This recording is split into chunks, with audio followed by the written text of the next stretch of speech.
du conseil d'administration de Codéar, je remercie tout d'abord les représentants de la presse qui ont fait le déplacement vers Hambourg pour assister à cette conférence de presse. Je remercie aussi toutes les autres personnes ici, membres du conseil d'administration ou bien employés de Codéar ou bien bénévoles chez Codéar. Je les remercie aussi ici d'être présents. Je remercie aussi tout particulièrement M. Wimmer, notre avocat, qui a consacré beaucoup de temps et beaucoup de ses énormes compétences pour nous défendre face au Conseil d'État et face à l'administration belge. On y reviendra tout à l'heure. Donc, Codéar, ici, en quelques mots, on vous a invité parce qu'on a un gros problème. On a un gros problème et Codéar se trouve pour le moment devant une situation tout à fait difficile. Ça fait, disons maintenant, 2 ans que cela dure, plus de 2 ans même, que cela dure, et on est en conflit avec l'administration de la coopération au développement. Et c'est la raison pour laquelle on vous invite maintenant, parce qu'on est arrivé vraiment pratiquement en bout de parcours et il n'y a toujours pas de solution. Codéar est une ONG, Philippe va peut-être l'expliquer tout à l'heure, et on nous refuse le titre d'ONG, et pour Codéar, ça signifie pratiquement la fin. On expliquera tout à l'heure aussi qu'on a déjà dû licencier du personnel, on a maintenant pratiquement licencié tout le personnel.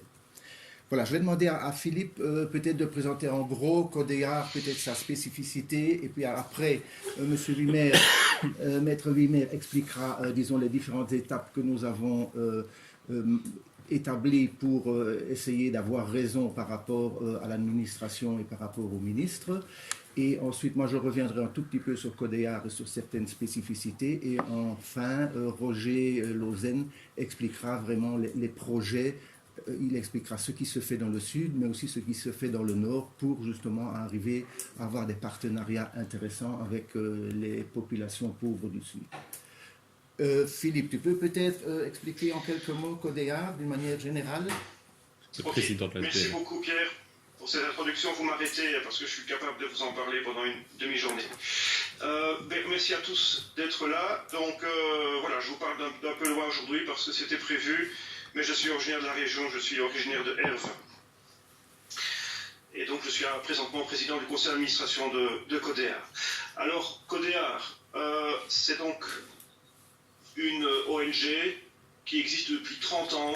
Nous venons de fêter nos 30 ans il y a quelques mois. C'est Roger qui se trouve devant vous, qui est le fondateur et l'initiateur de cette association. Roger est un ami de longue date et l'idée, le concept à la base de Codéar, je le trouve particulièrement pertinent pour le développement du Sud. Donc, en quelques mots, Codéar pour coopération au développement de l'artisanat, c'est le sens de l'expression, c'est spécialisé sous un angle particulier dans l'aide au développement technique. Comme le développement technique a parfois eu mauvaise presse dans le discours sur la coopération au développement, je voudrais bien préciser en quelques mots l'idée de base. Donc, Codéar est actif dans le secteur de la transformation des produits agricoles. C'est-à-dire que, si je fais une comparaison avec le pays de Herve, je dirais que nous soutenons une activité comparable à ce que fait par exemple la siroperie Meurens, c'est-à-dire de transformer des produits agricoles, la pomme dans le pays de Herve, dans un produit transformé, le sirop. L'avantage de cette approche, c'est que cette activité de transformation peut être génératrice de revenus pour des paysans dans les pays du Sud. C'est-à-dire que plutôt que de vendre leurs pommes, qui ne leur apportent pas grand-chose, la possibilité pour eux de vendre du sirop peut considérablement augmenter leurs revenus de l'ordre de 5, 6 ou 7 fois le revenu qu'ils pourraient tirer de la vente de produits de base. Donc Codéar est actif en fait depuis longtemps dans 3 grandes filières de produits agricoles, transformation de produits agricoles, le manioc, la canne à sucre et l'huile de palme. Alors je ne vais pas rentrer dans de trop longs débats, notamment sur ce dernier produit qui a mauvaise presse, mais on parle de chaque fois de cultures qui poussent toutes seules, si j'allais dire comme ça. Donc on parle bien de palmiers qui font partie du paysage dans certains pays du Sud. Nous sommes surtout actifs en RDC, République démocratique du Congo, et en Haïti historiquement, ainsi que dans d'autres régions du monde. Donc que fait Codéar en termes d'appui au développement technique? C'est de travailler 2 publics cibles. D'une part, des artisans dans des ateliers mécaniques, et puis des paysans, donc des coopératives ou des groupements agricoles. Pour les premiers, ce que nous faisons, c'est les aider à fabriquer des machines, des outils qui permettent de transformer les produits agricoles. L'intention étant de veiller à ce que ces machines-outils soient appropriées aux besoins du Sud d'abord, et qu'elles puissent surtout être robustes. Typiquement, l'idée, c'est d'éviter le tracteur qui se trouve bloqué au milieu d'un champ parce qu'on n'a pas la pièce de rechange. Donc l'idée, c'est que ces machines soient fiables et robustes, et surtout qu'elles puissent être idéalement fabricables ou en tout cas entretenables localement. Éviter de faire appel à une source extérieure pour l'entretien de ces machines. À partir de là, l'idée subséquente, c'est que ces machines puissent être vendues à des conditions tout à fait économiquement acceptables à des groupements de paysans locaux pour, je reviens à mon idée de départ, pour que ces groupements puissent entamer ou développer une activité de transformation de produits agricoles et vendre leurs produits sur les marchés locaux, ou alors ils peuvent concurrencer correctement les produits importés, parfois à des conditions économiques tout à fait catastrophiques pour les paysans locaux, sur le marché local. En résumé, c'est l'idée que Codéar applique et poursuit depuis maintenant 30 ans et qui a donné ses preuves. Et je terminerai en disant que Codéar est une petite ONG, certes, on va en reparler, c'est pour son malheur, je dirais, dans cette affaire qui nous occupe, mais nous ne nous connaissons aucun équivalent en Belgique, voire à l'étranger. Donc Codéar est unique et actuellement dans le paysage des ONG et dans les acteurs de la coopération au développement, en tout cas en Belgique, le fait est avéré. Voilà, je vais peut-être m'arrêter à cet aspect-là. On pourra certainement compléter ou corriger pour la suite. Ok, merci Philippe. Je crois que tu as fait une introduction tout à fait intéressante. Tu as expliqué ce qu'était Codéar et quels étaient surtout les moyens d'agir de Codéar et ce que Codéar faisait dans le Sud. Donc je vais passer la parole maintenant à Monsieur Wimmer, Maître Wimmer, qui s'est occupé de nous défendre face à l'administration, face au ministre, du fait de la procédure qui a été engagée par le ministre pour autoriser ou pour donner le titre d'ONG à certaines ONG. Donc Codéar a été ONG depuis longtemps et à un moment donné, le ministre a dit, bon voilà, on va refaire un screening pour établir quelles sont les ONG qui peuvent rester et quelles sont les ONG qu'on va éliminer. Donc je passe la parole à Maître Wimmer. Voilà, donc merci M. de Dijker, merci à M. Charlier. Avant de démarrer, je vais prendre un petit exemple, une petite histoire pour essayer de démontrer finalement une situation purement injuste. On prend un étudiant donc, qui doit passer des examens. Et cet étudiant va passer son épreuve écrite, et donc il répond à toutes les questions, et il reçoit, je veux dire, donc un résultat, d'échec. Quand à un moment donné il s'intéresse à cette situation d'échec qu'il ne comprend pas par rapport à ce qu'il a pu produire comme travail antérieurement, que ce soit dans l'étude ou dans la préparation, et il se rend compte de 2 points. Il se rend compte d'une part d'une méthodologie qui a été adoptée par le professeur, c'est-à-dire que le professeur, je veux dire, donc pour pouvoir dire qui avait réussi ou pas, il a tenu compte des autres, ce qui voulait dire qu'à un moment donné, je veux dire, il ne faisait réussir qu'une partie, et donc immanquablement, quel que soit le résultat, il y avait une partie qui allait rater. Et donc il se dit c'est injuste, à un moment donné soit on réussit soit on rate, et c'est pas parce que les autres sont meilleurs qu'à un moment donné moi je dois rater. Donc à un moment donné il y a eu ce problème là, et le deuxième problème c'est qu'il dit on n'a pas donné les bonnes cotes, c'est-à-dire qu'on a mal corrigé mon examen écrit. Il va trouver alors à ce moment là en recours le directeur de l'établissement, et le directeur de l'établissement il dit oui effectivement, je veux dire on n'a pas donné les bons points, je veux dire en fonction des réponses qui ont été apportées, et d'autre part la méthode qui a été utilisée n'est pas bonne. Donc à ce moment-là, je veux dire, l'étudiant dit au professeur, monsieur, on aimerait bien que vous recorrigiez correctement et que vous me disiez si j'ai réussi ou pas. Je veux dire, il laisse passer 2-3 mois, il se dit, si à un moment donné je vais retrouver mon professeur, le professeur il va me dire quoi? Il va me dire à un moment donné, ouais mais non, ne mets pas la pression, sinon je serai encore plus strict. Et donc à un moment donné on attend, etc. Et puis après 6 mois on refait un rappel en disant, oui mais vous savez, moi je suis un peu handicapé, je ne peux pas continuer mon cursus scolaire tant qu'à un moment donné, je veux dire, je n'ai pas le résultat de votre examen. Oui ok, dans 3 mois c'est certain, je reviens avec une réponse. Et puis 3 mois après, il n'a toujours pas. Et donc là, l'étudiant, à un moment donné, dit maintenant, c'est terminé. Je veux dire, si vous ne faites pas, j'irai retrouver effectivement une autorité supérieure. Et là, à ce moment-là, je veux dire 3 jours après, je veux dire on a le professeur qui renvoie effectivement la copie corrigée. Il corrige un certain nombre de points, donc c'est-à-dire qu'à un moment donné il met des points supplémentaires, je veux dire pour certaines questions. Mais en plus de ça, il dit on a critiqué ma méthodologie parce que je me basais sur le résultat des autres pour dire qui avait réussi. Mais alors à ce moment-là, j'ai décidé de mettre un seuil de réussite. Et mon seuil de réussite c'est quoi? Ce sera effectivement 60%, sans justifier pourquoi c'est 60. Et il constate effectivement que l'étudiant il a 59,7 sur 60. Je m'arrêterai là. Cette situation n'est-elle pas injuste? Je pense qu'à la place de l'étudiant, on estimerait que c'est totalement injuste. Et malheureusement, c'est exactement la situation que vit Codéar actuellement. Ce n'est même pas une caricature, c'est uniquement une métaphore tout à fait pertinente. Alors, Codéar, que se passe-t-il par rapport à la situation de la SBL Codéar?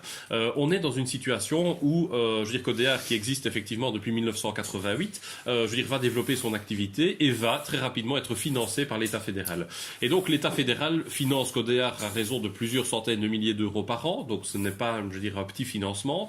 Et à un moment donné, en 2013, l'État fédéral décide de faire quoi? Il décide d'adopter une loi pour essayer d'organiser, ou en tout cas d'optimiser l'organisation des ONG, des organisations non gouvernementales.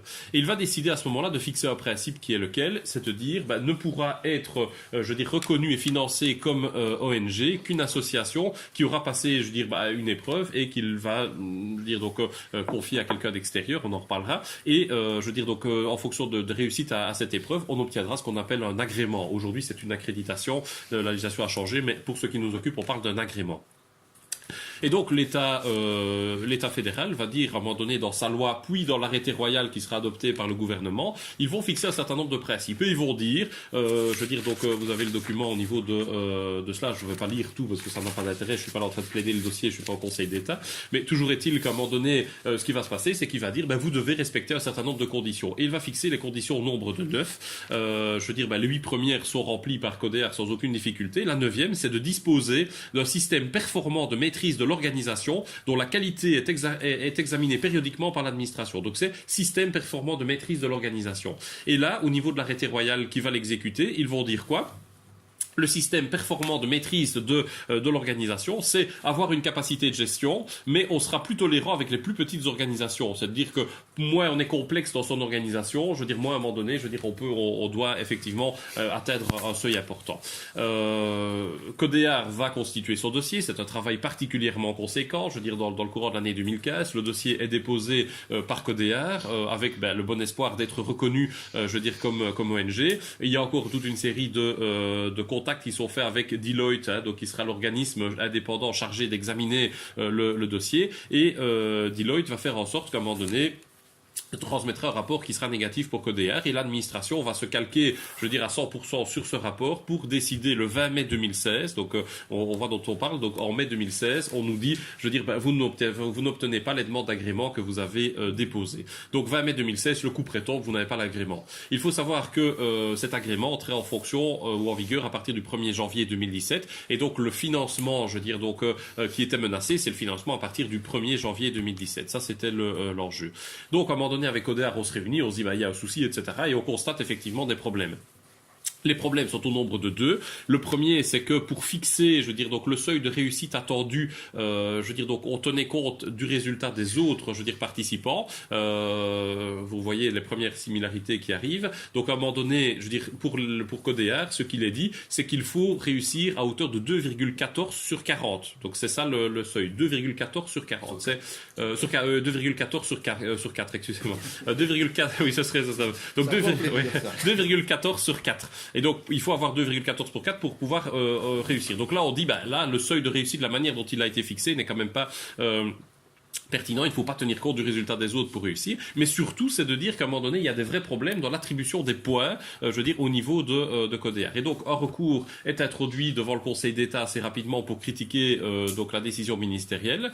Le Conseil d'État, réunit assez rapidement effectivement le Conseil et il y a un premier arrêt qui est prononcé le 3 novembre 2016, qui suspend l'exécution de l'acte attaqué. Donc ça veut dire qu'à un moment donné, l'acte est attaqué, c'est la décision du ministre, donc elle est suspendue. Ça veut dire qu'elle ne peut pas sortir ses effets. Et le Conseil d'État, il va analyser, de manière tout à fait, importante le dossier en estimant que, il y a 3 critères pour lesquels les points n'ont pas été attribués correctement. Donc la gestion financière, la gestion du personnel et, la gestion axée orientée résultat. Donc ça, c'était 3 critères sur 9 pour lesquels les points n'avaient pas été attribués correctement. Je vais en prendre un, par exemple. La gestion financière. Donc Codea se voit attribuer 1 sur 4, je veux dire, au niveau des points, pour une seule raison, c'est qu'à un moment donné, je veux dire, donc pendant 3 exercices et les 3 antérieurs, les comptes annuels n'avaient pas été déposés dans les temps au niveau de la banque de la Cour des comptes, de la Banque nationale, pardon. Donc ça veut dire qu'à un moment donné, je veux dire, donc on estime qu'il n'y avait pas une bonne gestion financière uniquement parce qu'à un moment donné, je veux dire, on n'avait pas déposé assez tôt ces comptes, et encore pas les 2 dernières années, je veux dire, les 3 exercices antérieurs. Et là, le Conseil d'État dit non, sanctionner aussi gravement, je veux dire, une association parce qu'à un moment donné, il y a ce petit critère qui n'est pas là, ce n'est pas correct. Et donc, à 3 reprises comme ça, le Conseil d'État va dire ça ne va pas. Le Codéar se dit, gain de cause, le 3 novembre, je veux dire, quand on reçoit l'arrêt, je veux dire, à un moment donné, on se dit, voilà, on a potentiellement sauvé Codéar, et donc on reprend contact avec l'avocate de l'État belge et avec, je veux dire, donc le ministre en disant, vous pouvez quand même prendre connaissance de ce qu'il en est, est-ce que vous pourriez pas le faire? J'insiste sur un point ici, c'est que Codéar avait obtenu une cote, je veux dire, qui était de 2,07 sur 4, c'est-à-dire que le seuil de réussite c'est 2,14, on est à 2,07. Et donc Codéar se dit, je veux dire, peut-être effectivement de manière un peu naïve à ce moment-là, je dirais, j'en faisais partie, vu qu'il fallait, je veux dire, dépasser 2,14 et qu'on était à 2,07, en corrigeant rien qu'un des trois griefs qui étaient formulés par le Conseil d'État, on dépassait les 2,14. Et donc on se dit, je veux dire, l'État belge sera magnanime et va se dire, ok, je vais retirer ma décision litigieuse et je vais redélivrer une nouvelle décision en corrigeant les paramètres en tant que tels. Rien ne se fait. Et le ministre nous écrit en disant c'est un arrêt de suspension. Ok, l'acte est suspendu. Moi, je suis pas d'accord avec la position du Conseil d'État, donc on va attendre l'annulation éventuelle. Donc on va attendre la procédure sur le fond. On se dit ça c'est quand même particulier. Je veux dire, à un moment donné, on a le Conseil d'État qui dit au ministre, je veux dire, lui fait plus qu'un gros doigt, et finalement il dit non, on va attendre. On a introduit alors à ce moment-là une demande de mesure provisoire devant le Conseil d'État pour essayer de demander au Conseil d'État, je veux dire, de contraindre, je veux dire, le ministre, je veux dire, à délivrer ce qu'on appelait un agrément provisoire. Et ça, le Conseil d'État, je veux dire, va dire non parce que là, à un moment donné, je veux dire, ce serait aller trop loin, etc. Et donc là, le Conseil d'État ne nous suit pas. Toujours est-il que là, on doit attendre à ce moment-là la procédure en annulation. L'arriéré du Conseil d'État fait en sorte qu'on doit attendre 2 ans. Et c'est ici le 29 mai 2018, donc 29 mai 2018, que le Conseil d'État va prendre son arrêt, je veux dire, définitif dans le dossier où il annule la décision litigieuse, il y en avait 2 le même jour, mais enfin bref, il annule les décisions du 20 mai 2016, je veux dire qu'il refuse l'agrément à l'association Codéar. Et donc là, annulation. Donc ça veut dire que l'annulation par le Conseil d'État fait en sorte que cette décision disparaît de l'ordre juridique, de l'ordonnancement juridique, et donc le ministre se retrouve dans la même position que celle dans laquelle il était 2 secondes avant de prendre cette décision. Donc il peut redécider. Donc à ce moment-là, nous, qu'est-ce qu'on fait? On écrit au ministre, on écrit à l'avocat de l'État belge en leur disant, il serait quand même intéressant que vous preniez maintenant position et tenez compte des leçons tenez compte des leçons, je veux dire, du Conseil d'État pour effectivement nous permettre, je veux dire, d'avancer. Le ministre, je veux dire, ne réagit pas. 29 mai 2018, il écrit simplement, je veux dire, vous verrez 2 courriers. Je veux dire, donc il en écrit un premier en disant, je veux dire, donc le 18 juillet 2018 en disant, je tiens à vous informer que suite aux arrêts d'annulation du Conseil d'État, mon administration prépare à l'heure actuelle une méthodologie adaptée qui tiendra compte des enseignements de ces arrêts. Après la finalisation de cette méthodologie, je prendrai une nouvelle décision concernant la demande d'agrément et le programme. On se dit, ok, il y a 2 mois qui se sont écoulés depuis le prononcé de l'arrêt, on va attendre ce qu'il en est, et puis voilà. Le 21 septembre, je veux dire, on a le directeur de la coopération au développement qui dit que, je veux dire, le ministre va nous informer dans les plus brefs délais de sa décision. Toujours rien, donc Codéar, à ce moment-là, remet la pression, et puis il y aura une première mise en demeure, et enfin une ultime mise en demeure qui est envoyée ici, je veux dire, le 28 mars 2019, et pour vous dire à quel point on a dû mettre la pression, on avait joué à cette ultime mise en demeure un projet de citation devant le tribunal de première instance de Liège pour dire, si maintenant on n'a pas de réponse dans les 10 jours, à ce moment-là, on va devant le tribunal. Et là, et c'est un peu cynique comme position, le ministre nous envoie, je veux dire, donc le 4 avril, donc 28 mars, 4 avril, des tableaux. Mais un tableau, il fait 850 lignes en Excel, donc 850 lignes Excel avec de l'analyse, etc. Donc c'est la décision en fait était prête depuis longtemps. Je veux dire, maintenant c'est un procès d'attention de ma part. Donc la décision en fait était prête depuis longtemps et ils attendaient simplement qu'on bouge de manière un peu plus ferme pour nous notifier effectivement un nouveau refus d'agrément. Alors, ce refus d'agrément de la part de l'État belge, je veux dire, il est basé sur deux problèmes, deux problématiques fondamentales. La première, c'est qu'à un moment donné, force est de constater que, je veux dire, donc l'État belge, le ministre, a dû corriger les points qui étaient problématiques. On n'est pas d'accord tout à fait avec la manière dont ça a été corrigé. Donc, c'est-à-dire que ici, au lieu d'avoir 2,07, on est passé à 2,37. Donc, on a 0,3 en plus. Donc, on est à 2,37 sur 4. Inutile de dire que si on se rebasait sur le seuil de réussite à l'époque, 2,14, on avait réussi haut la main, donc sans difficulté. Sauf que le ministre ici, il dit la méthodologie avait été contestée, en ce sens qu'on disait que vu que je me basais sur les résultats des autres, ça n'allait pas, donc je dois refixer de nouveaux seuils de réussite qui ne tiennent pas compte du résultat des autres. Et donc à ce moment-là, je vais fixer un nouveau seuil de réussite et de manière aléatoire, arbitraire, il ne motive pas du tout, il dit c'est 2,4, donc c'est-à-dire 60%. Et donc on se retrouve avec un score de 2,37, mais qui est de 0,03 en dessous des 2,4 sur 4. Donc ça veut dire qu'à un moment donné, plus cynique que ça, tu meurs. Donc à un moment donné, nous faire croire, il n'y a pas 50 ONG qui sont dans le même cas que nous, donc ça veut dire que les 60% ne vont viser qu'une ou deux ONG, donc on peut pas considérer que c'est vraiment le hasard pur en tant que tel. Donc toujours est-il qu'on échoue pour 0,03. À ce moment-là, Codéar se réunit ici, conseil d'administration, mardi dans la même salle. Et donc, mardi, se pose la question de savoir ce qu'on fait. Et donc, on prend la décision d'introduire en extrême urgence une nouvelle procédure devant le Conseil d'État. Donc, la requête a été déposée mercredi fin de journée. Donc, on a été assez rapide pour essayer de donner toutes les chances de réussite.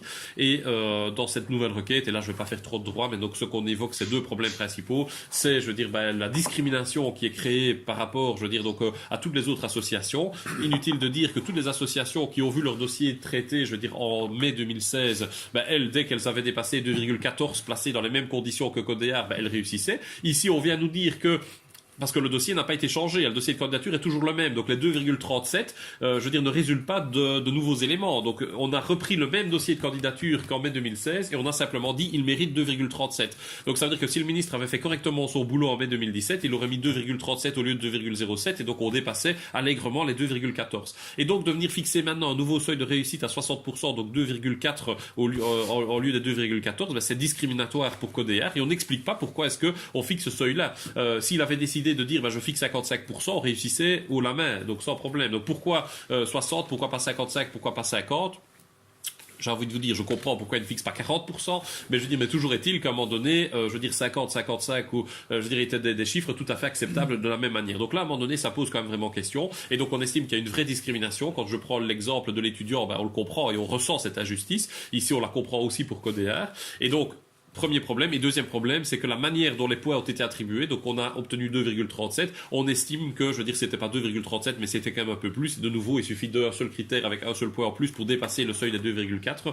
Et là, on estime au niveau des points qu'à un moment donné, sur certains critères, notamment la gestion orientée résultat ou la gestion du personnel, donc la gestion du personnel, par exemple, ils exigent toute une série de critères. Est-ce que vous avez un service qui est dédié à la GRH, par exemple? Est-ce que vous avez des budgets pour la GRH? Est-ce que vous avez ceci, cela, etc.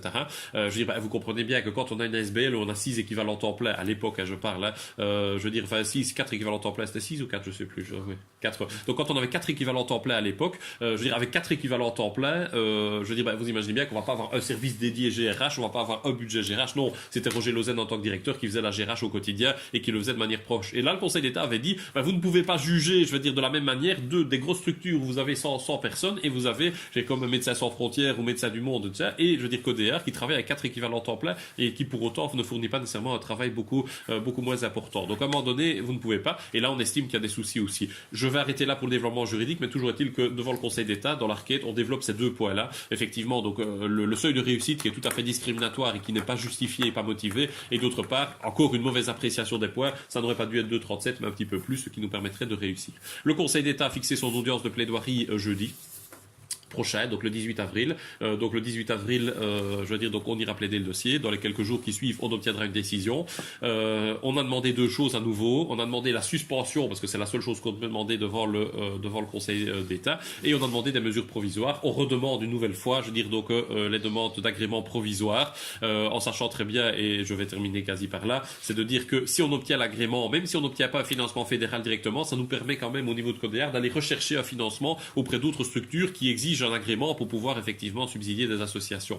Et on espère enfin, que soit le ministre de Croo, soit son successeur, sur base d'un nouvel arrêt d'annulation, de suspension éventuelle et celui qu'on l'on espère, qu'on puisse enfin, en tout cas, obtenir gain de cause et effectivement reconnaissance de la situation. Donc voilà, ici Codéar, donc sa situation est particulièrement grave. Moi, je vais pas m'étaler davantage là-dessus, mais force est de constater quand même que, donc tous les membres du personnel sont maintenant, licenciés. Donc, Roger Lausanne, qui a 30 ans, a été l'initiateur de ce dossier. Aujourd'hui, le conseil d'administration a dû lui donner son préavis. Et donc, à un moment donné, c'est une situation presque irréversible pour Codéar, parce que si à un moment donné, les membres du personnel partent ou retrouvent un nouvel emploi ailleurs, Codéar, même si on obtient gain de cause à terme, et même si on obtient des dommages et intérêts pour cette attitude qui est tout à fait fautive et illégale, je veux dire, à un moment donné, ça ne sauvera plus Codéar. Et donc, à un moment donné, je veux dire, on est vraiment à la limite. Et donc, l'objectif, je veux dire, de cette conférence de presse, c'est à un moment donné de changer de position. Jusqu'à présent, Codéar a voulu être constructif à 100%.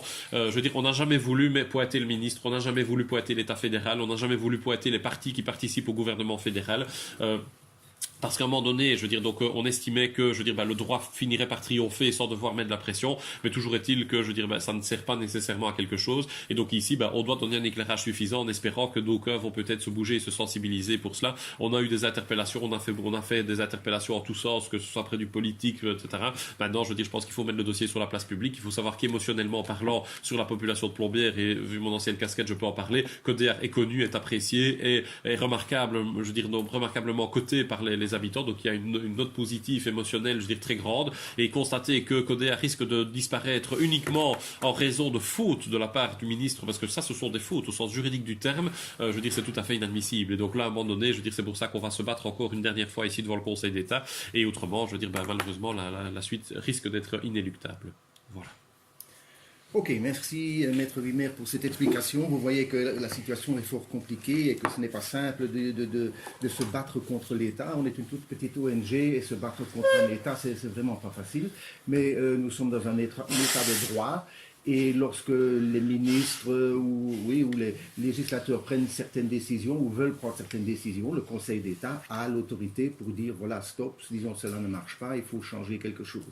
Dernièrement, il y a eu la loi climat. Vous avez vu que là, en principe, cette loi devait passer devant le Parlement. Le Conseil d'État a décidé qu'il fallait changer la Constitution pour admettre cette loi-là. Bon, les partis ont dit ok, d'accord, on accepte le Conseil d'État, ce qui est normal, il faut accepter les injonctions du Conseil de l'État, bien que ça a été difficile pour beaucoup de partis parce que, vous connaissez tous les mouvements populaires pour le moment concernant le climat, mais subitement, le Conseil d'État a dit niet, ils ont respecté la décision du Conseil d'État. Ici aussi, le ministre De Croo respecte plus ou moins la décision du Conseil de l'État, mais il la détourne en changeant, comme M. Wimmer a expliqué, en changeant les seuils de réussite. Je voudrais dire aussi encore que Codéar, et comme Philippe l'a dit tout à l'heure, Codéar est vraiment une ONG qui est spécialisée dans la technique. Tout qui est allé dans les pays du Sud sait très bien qu'au niveau technique, il y a vraiment un problème. Dans la majorité des pays du Sud, les connaissances techniques sont vraiment très très faibles. Vous trouverez facilement dans les pays du Sud des gens qui ont fait des études universitaires au niveau philosophie, au niveau théologie, au niveau de littérature, etc. Mais vous aurez très difficile de trouver un ingénieur ou de trouver un bon technicien. Pourquoi? Parce que la formation des ingénieurs et des techniciens, ça coûte cher, il faut des ateliers, il faut du matériel, et vous ne trouvez pas ce genre de personnel, ou du moins très difficilement, ou bien alors des gens qui ont des connaissances théoriques mais qui n'ont pas des connaissances pratiques. Je connais quelqu'un qui a dû passer un examen au niveau de la comptabilité, c'était quelqu'un qui faisait des études de comptabilité à l'université. Son examen consistait à répondre à des questions théoriques, donc il n'avait jamais travaillé avec le programme informatique, le programme de comptabilité. On lui demandait ce qui était indiqué à la page 62, quelle était la procédure à suivre pour ajouter un nouveau client ou Dieu sait quoi. Donc au niveau technique, il y a vraiment un gros problème, et Codéar est spécialisé dans la technique, et ça depuis 30 ans, et Codéar est reconnu au niveau de cette technique. Il est reconnu aussi bien dans le sud que dans le nord. Par exemple, nous avons eu beaucoup de très bons contacts avec une ASBL qui est très active en Belgique, qui s'appelle Entrepreneurs pour Entrepreneurs. Ce sont vraiment des entrepreneurs principalement flamands, mais enfin ce sont des entrepreneurs qui veulent aider les entrepreneurs du Sud. Pourquoi? Parce qu'on considère maintenant la philosophie générale, enfin la philosophie bien reconnue à l'heure actuelle, c'est que le développement passe aussi par le développement des entreprises. C'est tout à fait important, toute cette notion-là est très importante. Et par exemple, le ministre De Croo, contre qui on se bat pour le moment, c'est quelqu'un qui, dans ses conférences, dit toujours trade not aid, donc ça veut dire faire du commerce. Donc faire du commerce, ça veut dire aussi avoir des entreprises, évidemment, plutôt que de faire de l'aide. Bon. Il faut bien sûr que l'aide continue, mais le commerce et le côté entreprise, petite entreprise, initiative au niveau des entreprises, c'est un aspect tout à fait important au niveau du développement du Sud. Et ça, Codéar le fait depuis 30 ans. Donc on n'a pas entendu le ministre De Croo pour faire ce genre de choses. Ça existe depuis 30 ans. M. Wimmer a parlé d'une métaphore tout à l'heure, je voudrais faire une métaphore aussi. Disons, admettons qu'on doive, disons, parmi les hôpitaux ici en Belgique, aussi organiser un screening pour savoir quels hôpitaux peuvent continuer à fonctionner. Il y a des hôpitaux aussi dans la région. Et alors, pour simplifier les choses, les gens qui doivent prendre cette décision, on dit, ben, c'est simple, on va analyser l'organisation des hôpitaux. Donc on va voir si la gestion du personnel est en ordre, si les procédures sont en ordre, s'il y a un système pour vérifier si le genre est respecté, etc., etc., si la comptabilité, si on envoie régulièrement les documents à la Banque nationale, les bilans à la Banque nationale. Et voilà, et sur base de ça, on va dire que cet hôpital peut continuer à vivre ou bien ne peut pas continuer à vivre. Mais on pourrait dire, oui, mais les médecins, on ne regarde pas si les médecins font des bonnes opérations, si les patients quittent l'hôpital, non pas dans un cercueil, mais en bonne santé. Non, non, non, on ne va pas faire ça, on ne va pas s'occuper de ça, on regarde uniquement la gestion et l'organisation de l'hôpital. C'est un peu ce qui se passe ici avec notre ONG. On ne va pas voir sur place, il n'y a personne qui est allé voir sur place quels étaient nos projets, comment fonctionnaient nos projets, à quoi servaient nos projets, comment les gens réagissaient sur place par rapport à nos projets. On ne s'est pas occupé de ça, on s'est occupé uniquement de la partie administrative. En somme, c'est sur base d'un dossier. Il y a une personne qui est venue ici un après-midi pour discuter avec Roger et ses adjoints. Et c'est tout. Et tout le reste, c'était sur base de dossiers écrits. Je crois qu'il y a plus ou moins 1000 pages qui ont été écrites. Et c'est sur base de ça qu'on a dit, voilà, cette ONG peut continuer à vivre ou peut ne pas continuer à vivre. Et de nouveau, M. Wimmer a parlé tantôt qu'effectivement, on faisait une distinction entre les grandes ONG et les petites ONG, mais nous savons que certaines grandes ONG ont engagé du personnel pendant 1 an, des universitaires principalement, pour s'occuper que de ça, que de rédiger les dossiers. Bon, évidemment, nous, petites ONG, c'est absolument impossible. Roger travaille déjà 80 heures par semaine. Il a eu encore une fois du travail en plus à cause de cette procédure-ci. On n'avait pas les moyens, évidemment, d'engager quelqu'un pour ne s'occuper que de cette partie-là. Voilà, donc c'est un peu ce que je voulais dire ici aussi, au niveau de l'ONG en tant que tel, au niveau de Codéar en tant que tel. Je crois que Roger est la personne la mieux placée pour expliquer un peu les projets qui se font dans le Sud, mais vous verrez que c'est vraiment très grave aussi qu'au niveau de la méthodologie générale, on ne se soit pas occupé des projets. Bon, ça c'était une décision comme ça, une décision qui a été prise, qui a été retenue par arrêté royal ou même par une loi. Bon, mais disons, à ce niveau-là, on pourrait critiquer aussi. On ne critique pas cela, mais néanmoins, c'est quand même un aspect de la situation, un aspect de la procédure qui n'est pas correct. Voilà, Roger, je crois que tu pourrais expliquer maintenant au niveau des projets ce qui se passe. Merci. Et voilà. Merci beaucoup. Donc voilà, donc, le slogan en fait c'est des machines pour nourrir les hommes. Et en fait, on essaye de concrétiser le droit des gens à se nourrir eux-mêmes et à se nourrir dignement. Donc l'idée, c'est vraiment qu'ils arrivent à pouvoir vivre de leur travail. Et en fait, il faut peut-être partir au début du projet. Donc j'ai eu des contacts à l'époque, je parle de 86, avec une association haïtienne qui s'appelle les Ateliers Écoles de Campérin. Et c'est là que est née, je vais dire, enfin, a surgi la question de savoir comment on pouvait collaborer avec eux, comment on pouvait les soutenir pour arriver à, je dirais, améliorer la situation locale. Qu'est-ce que ça veut dire améliorer la situation locale? C'est-à-dire qu'on se rend compte que les méthodes de travail locales sont extrêmement rudimentaires, quoi. J'ai pris quelques photos ici. Je prends le cas du râpage du manioc, mais on se retrouve avec un système comme celui-ci qui est toujours d'actualité, Philippe nous le confirmera, où simplement une tôle trouée servira de râpe pour le manioc.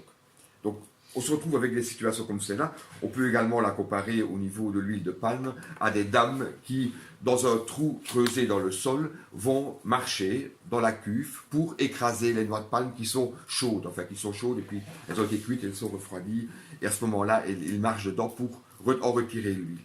Donc, on se trouve avec ceci. Et lorsqu'on regarde alors les solutions techniques qui sont proposées de manière générale, ben, elles sont souvent beaucoup trop loin dans l'autre direction. Ça veut dire qu'on trouve des équipements qui demandent beaucoup d'énergie.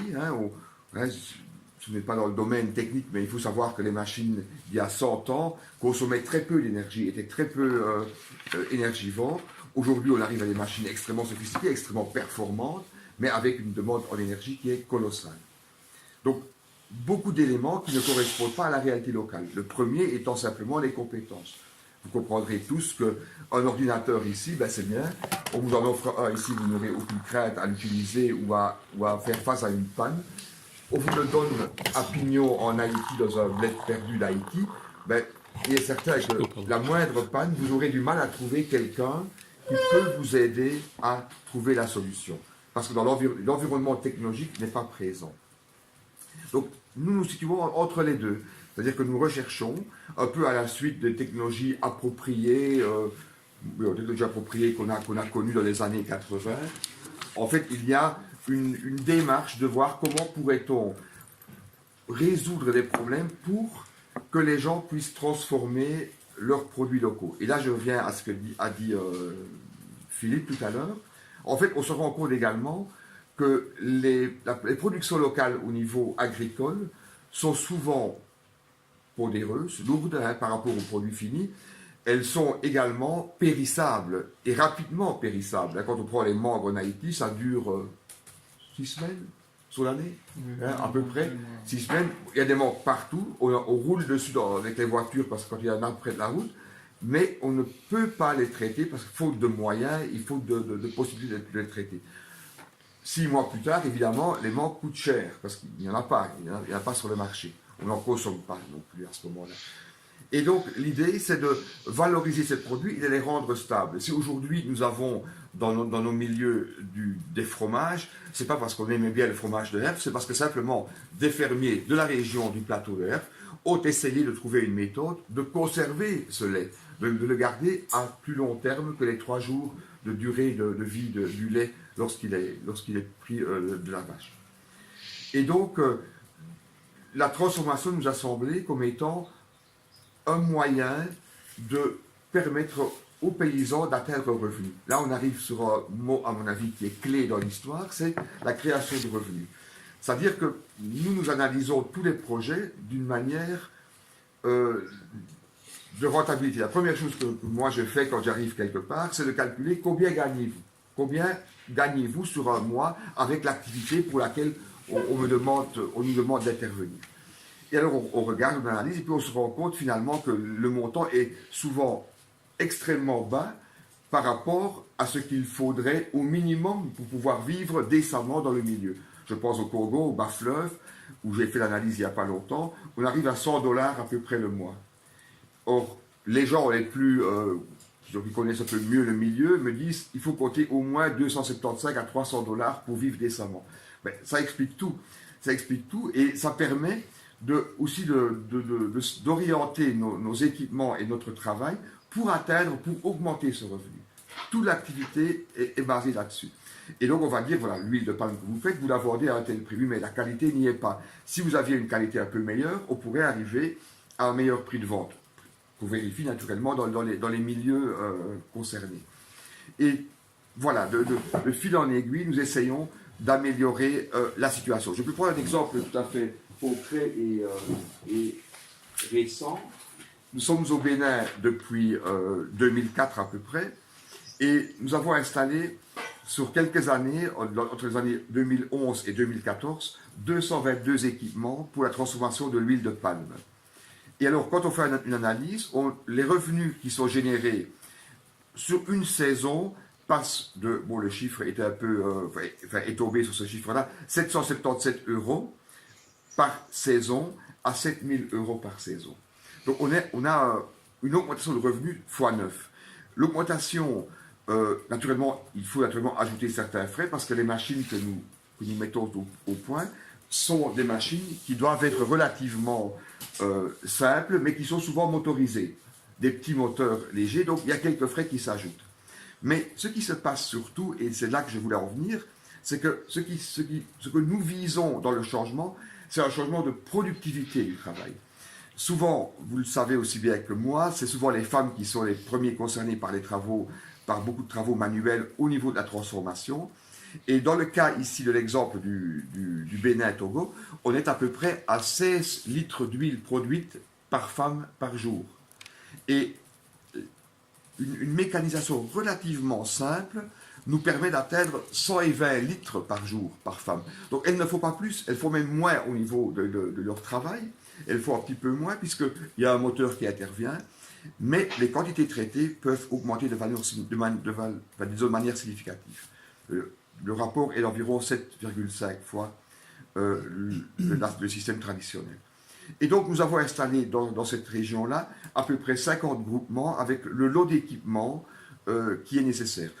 J'aimerais insister sur le fait que les gens ont payé la moitié du montant. Donc nous avons demandé à la DGD à l'époque, à la coopération belge, nous ne souhaitons pas, nous savons que ce n'est pas productif d'aider les gens en leur faisant des cadeaux, mais en leur demandant un montant minimum, là c'était 50%, pour pouvoir avoir accès aux équipements.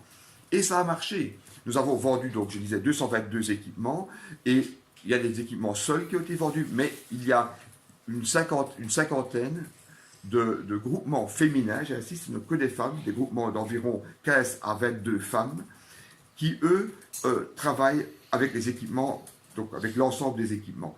Et il y a quelques années, donc en 2016, donc il y a 3 ans maintenant, nous sommes retournés sur place, donc je disais que 2014, 2016, nous sommes retournés sur place pour revoir l'état des équipements. Et nous nous sommes rendus compte, enfin l'expert qui est parti là-bas, qui s'appelle Hubert Chevalier, a été positivement étonné de voir que les gens travaillent avec les machines, rencontrent évidemment certains problèmes de maintenance et d'accompagnement, mais que globalement, la demande, elle est forte, elle est là, et les gens continuent à travailler avec le matériel. Donc ce qui justifie bien la nécessité d'intervenir. Un élément aussi crucial aussi, bon, je parle des revenus, maintenant nous avons introduit un autre projet, nous voyons que l'impact que nous voulons obtenir ici dans un projet où nous intervenons sur 60 groupements est d'environ 120 000 € sur une année et 600 000 € sur les 5 années prévues de l'utilisation des équipements si on prend 5 ans. Ils peuvent durer naturellement plus longtemps. Maintenant, je reviens sur un aspect qui est aussi fondamental dans notre travail. Il faut d'abord savoir que notre objectif, c'est les groupements, disons, c'est les paysans. Groupements féminins, j'allais dire, mais c'est principalement les femmes, effectivement. Donc, nous essayons de voir quels sont les problèmes rencontrés par les travailleurs paysans dans le Sud. Et pour que cette appropriation soit correcte, il faut travailler sur une production locale des équipements. Il ne suffit pas d'envoyer des machines et de dire voilà, tout est résolu. Non. L'important, c'est que les gens, des techniciens locaux, des artisans locaux, s'approprient la machine, même la machine relativement simple, demandera un entretien. Il n'y a rien qui est éternel.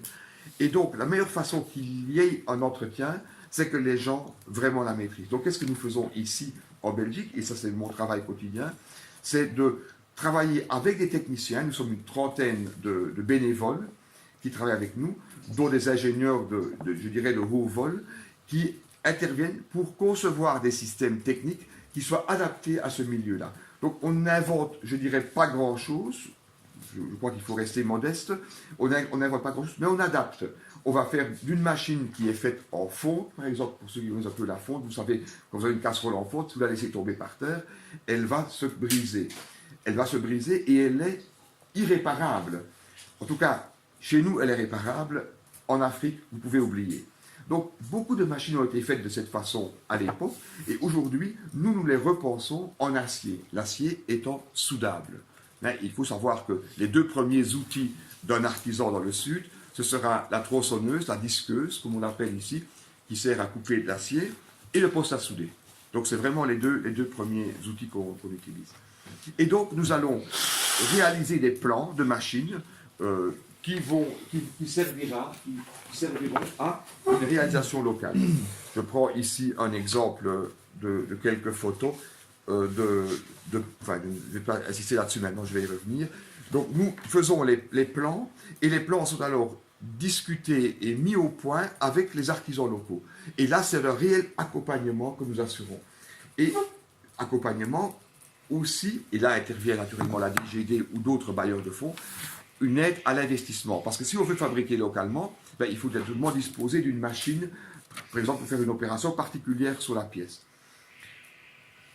la faire localement, je disais tout à l'heure, c'est pour une question d'appropriation, mais aussi une question financière. Il faut savoir qu'une heure de travail en Europe, elle est proche de 30 euros de l'heure.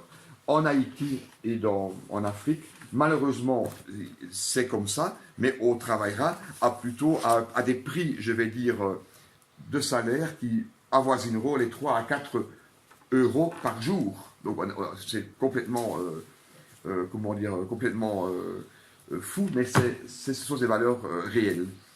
Naturellement, le coût réel de l'heure est plus élevé, puisqu'il faut un groupe électrogène, il faut amortir des machines, etc. On calcule en général un coût horaire, que l'on peut comparer aux 30 euros, d'environ 5 à 6 dollars de l'heure.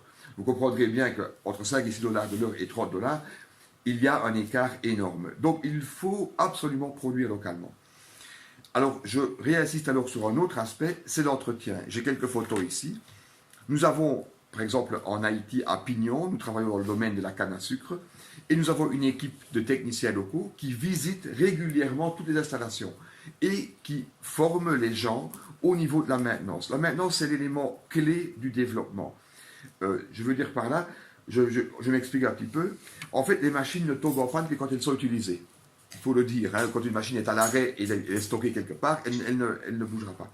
C'est quand la machine est utilisée, quand elle est en production, qu'il y a des pannes.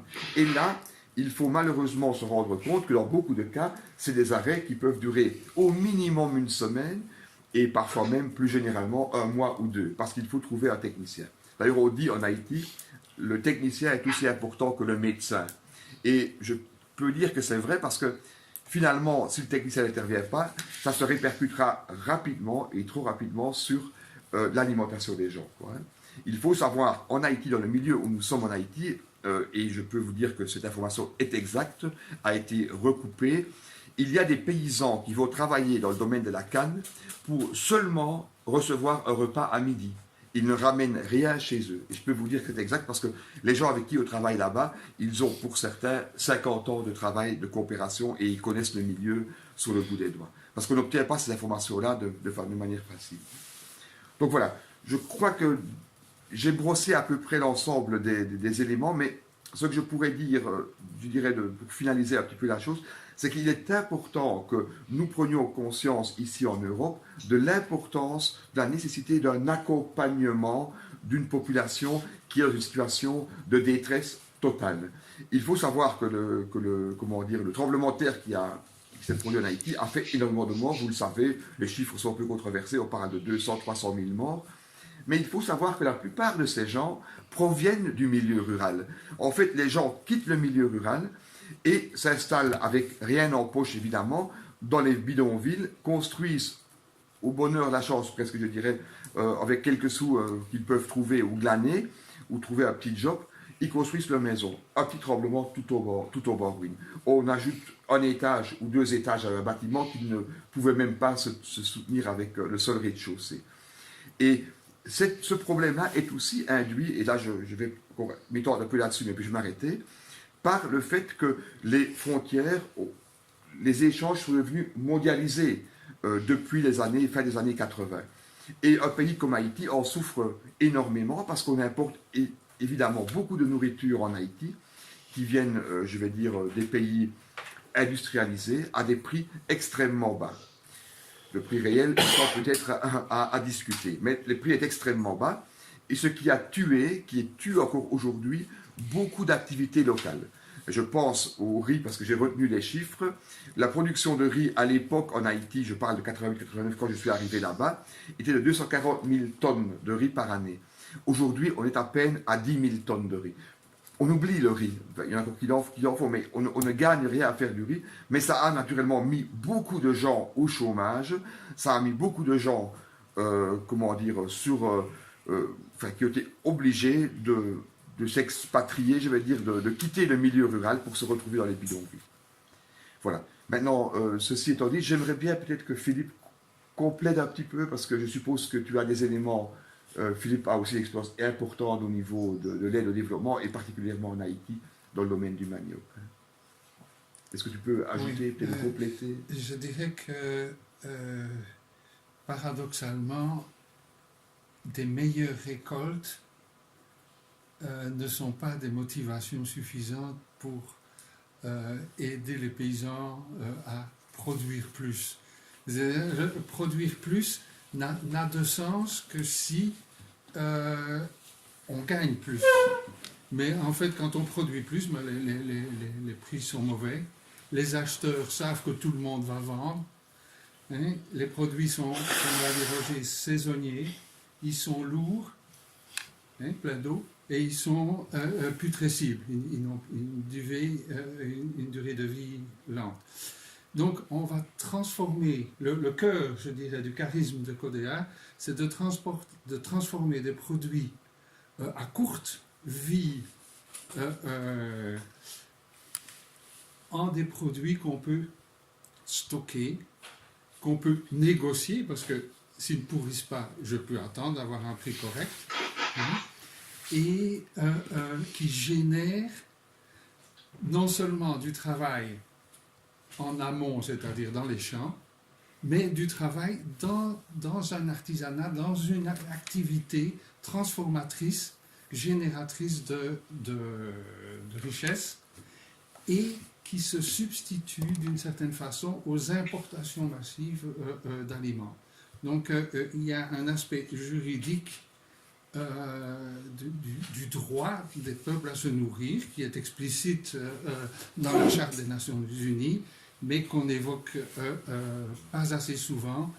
Et le charisme spécifique de Codéar, c'est de trouver le niveau technologique qui est assez efficace pour être rentable, mais assez petit pour être assez simple, pour être dominé, contrôlé au niveau local par les mécaniciens et les gens avec qui on travaille directement.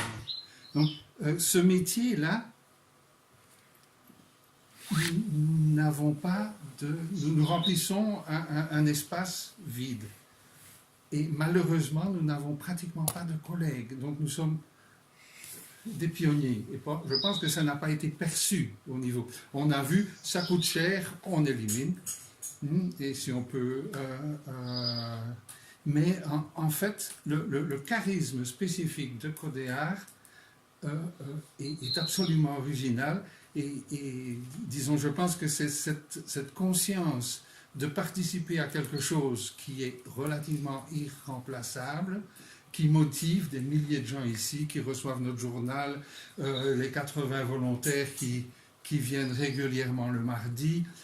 C'est une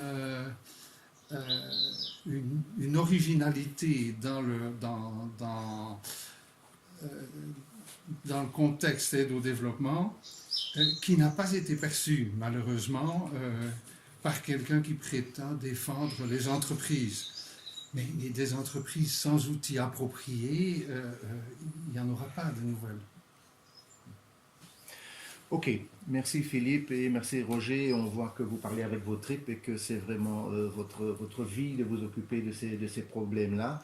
Et bon, encore une fois, on ne peut que faire une chose, regretter qu'on ne soit plus ONG, mais on espère que d'ici les prochaines semaines, ça va changer et qu'on pourra de nouveau obtenir ce titre qui nous apporte un certain nombre d'avantages. C'est pas pour ça, avec ou sans le titre, on peut continuer à faire des projets, mais à un moment donné, si on n'a plus les moyens, par exemple, de payer le salaire de Roger, ben bon, à un moment donné, il faut bien dire qu'à ce moment-là, l'ONG ou la SBL aura des difficultés parce qu'il y a quand même tout un travail administratif à faire ici au niveau de cette ASBL. Et de plus en plus, pour tous les projets, il n'y a pas que le projet, il y a toujours le côté administratif qui prend énormément de temps et qui prend aussi et qui demande aussi énormément de connaissances et d'expérience au niveau de la rédaction de tous ces projets. Donc voilà, donc on vous a expliqué, on vous a exposé la dramatique de la situation. Peut-être, je suppose que vous avez peut-être des questions ou des éclaircissements qui vous manquent pour présenter les choses dans votre journal. Voilà, nous sommes à votre disposition. On peut aussi, pour ceux qui le désirent, aller faire un petit tour aux ateliers. Hein, Roger, je crois que c'est prévu aussi. Roger, on va voir éventuellement. Oui, on peut. J'ai prévu quelques équipements pour montrer faire l'une ou l'autre photo ou pour faire l'une ou l'autre petit bout de film. Voilà. Est-ce qu'il y a des questions concernant toute cette problématique Je pense que c'était globalement complet, là, film. Mais... Voilà, je sais pas si vous avez des questions aussi. Il faut. Peut-être si je peux me permettre, vous m'entendez? Oui, Philippe, Je voudrais juste conclure avec deux points forts que j'avais notés en préparant cette conférence de presse pour messieurs, mesdames les journalistes qui êtes là. Et on vous remercie. Nous faisons cette action de communication et de presse pour deux raisons. D'abord, je dirais pour notre honneur, pour notre image. Hein. Le fait qu'en 2016, nous ayons obtenu un échec au screening a suscité auprès de nos soutiens, parce qu'il faut savoir que Coder est soutenu par des bailleurs de fonds, par des sponsors, par exemple des fondations en Suisse, très importantes, qui nous accordent leur crédit de longue date, et devoir leur dire à ce moment-là que nous avons échoué à un screening de l'État belge sur notre bonne gestion interne, et qu'en particulier, pour prendre un exemple, nous avons obtenu un score de 1,5 sur 4 pour la gestion financière. Ben, ça a créé des doutes sur le sérieux et la capacité de gestion de Codéar. Je peux vous affirmer que Codéar, même si nous ne sommes pas une ONG parfaite, est une ONG bien gérée. Donc, nous le faisons pour établir notre honneur et notre image. La deuxième raison pour laquelle au moins nous faisons cette action, c'est pour dénoncer par votre voix, les journalistes, une attitude d'un ministre au plus haut niveau de l'État totalement, à mon sens, irrespectueuse du droit et recourant à des mécanismes d'évaluation qui relèvent du surréalisme. Hein. Donc, Maître Humer a évoqué ce point tout à l'heure. Nous savons que la Belgique est le pays du surréalisme, mais quand ça s'applique à des politiques ou à des évaluations publiques et qu'on vous êtes recalé parce que vous n'avez pas un service de gestion des ressources humaines dans une entité de 4 équivalents temps plein. Hein, moi qui suis formateur et consultant en entreprise, je défie quiconque de trouver une entreprise de 5 personnes qui a un service de gestion des ressources humaines. Et c'est pour ça qu'on vous recale au niveau de cette évaluation. Et donc, le ministre, dans toute cette affaire depuis 3 ans, s'est cantonné dans une attitude qui est un mélange d'intransigeance, voire d'obstination, également de cynisme, comme M. Humer l'a évoqué tout à l'heure, mais également d'attitude totalement irrespectueuse du droit. Et je voudrais juste citer, pour conclure, un extrait d'un écrit qu'il nous a fait parvenir après une première décision du Conseil d'État en notre faveur, et où il écrit ceci: après avoir pris connaissance, dit-il, de la décision du Conseil d'État, n'étant pas convaincu par les motifs de l'arrêt de suspension, j'ai décidé de poursuivre la procédure. Alors je ne sais pas si on peut s'imaginer, vous êtes un citoyen lambda et vous avez un promoteur immobilier qui construit un immeuble devant chez vous et vous faites un recours qui vous donne raison. Et l'auteur, le constructeur de ce bâtiment vous répond: je ne suis pas convaincu par l'avis du tribunal. Je crois que ça passe de commentaires. Je suis quelqu'un de très attaché à l'état de droit. Nous devons protéger l'état de droit et nous espérons que par votre intermédiaire, nous pourrons contribuer à dénoncer ces politiques publiques et ces attitudes au niveau de l'État qui sont absolument inacceptables.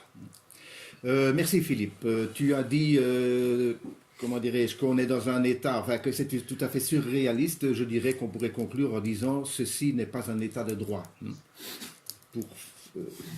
Voilà. C'est ma critique. Et moi, je me permettrais juste encore de dire aussi, que quand on entend Philippe et Roger, on a l'impression que Codéar est là et qu'à un moment donné, je veux dire, il ne se laissera pas, je veux dire, emporter, même si on a une décision négative. Je dis, mais il faut vraiment prendre conscience de la gravité de la situation. Si à un moment donné, je veux dire, donc on n'arrive pas maintenant, je veux dire, soit à obtenir gain de cause devant le Conseil d'État et avoir une réaction de l'État fédéral, ou éventuellement, je veux dire, spontanément une décision positive du ministre, parce que le ministre pourrait toujours demain retirer sa décision, le retrait d'un acte administratif est envisageable et reprendre une nouvelle décision. Je veux dire, à ce moment-là, on peut s'en sortir. Donc, soit un sursaut politique, soit, je veux dire, finalement, une reconnaissance juridique. Mais si on n'a pas ça, dans 6 mois, c'est fini. Donc, ça veut dire que tout ce dont on parle, c'est terminé, quand je veux dire, du jour au lendemain. Et ça, vraiment, je veux dire, la gravité est là. Donc, c'est pour ça que la conférence de presse, je veux dire, pour poser cette question, Codéar est-il mort après 30 ans pour ces raisons-là? Et c'est-à-dire que Codéar s'arrête en raison d'autres motifs, ça pourrait arriver, mais pas en raison d'illégalité et de situations comme celle-là. Donc, la gravité est celle-là, quoi. Je veux dire, et c'est vrai que quand on entend Roger, Philippe, etc., on a l'impression que, voilà, on est face à une difficulté. Non, on est face, je veux dire, à quelque chose qui peut, je veux dire, mettre fin définitivement à la vie de Codéar, quoi. Tout à fait. Effectivement, je crois que c'est effectivement comme ça. C'est financièrement, on est à bout. Hein, on est tout à fait à bout pour hein. Voilà. Ok. Est-ce qu'il y a des questions? De toute façon, je vous remercie d'être venu. C'est très bien. Mais si vous avez des questions, si vous voulez faire des photos ou des photos dans l'atelier, je ne sais pas. Oui.